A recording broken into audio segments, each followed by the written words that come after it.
জামাতে ইসলামী যে কতটা সুশৃঙ্খল একটি সংগঠন তার একটি নমুনা দেখেন। নাটোরের একটি উপজেলা সমাবেশের চিত্র এটি। এত হাজার হাজার মানুষ থাকার পরেও রাস্তাটি কত চমৎকারভাবে ফাঁকা রেখেছে। রাস্তার পাশ দিয়ে শুধুমাত্র কয়েকজন স্বেচ্ছাসেবক ছিল এবং বলা হয়েছিল যেন রাস্তাকে ফাঁকা রাখা হয়। জামাতের নেতাকর্মীরা তাই করেছে। দেখেন, কোনো প্রকার ঝামেলা ছাড়া তারা সম্পূর্ণ রাস্তাটি ফাঁকা রেখেছে।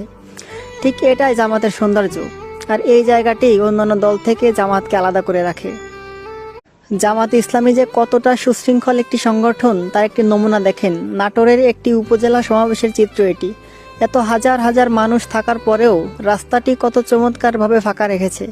রাস্তার পাশ দিয়ে শুধুমাত্র কয়েকজন স্বেচ্ছাসেবক ছিল এবং বলা হয়েছিল যেন রাস্তাকে ফাঁকা রাখা হয়। জামাতের নেতাকর্মীরা তাই করেছে। দেখেন, কোনো প্রকার ঝামেলা ছাড়া তারা সম্পূর্ণ রাস্তাটি ফাঁকা রেখেছে। ঠিক এটাই জামাতের সৌন্দর্য, আর এই জায়গাটি অন্যান্য দল থেকে জামাতকে আলাদা করে রাখে।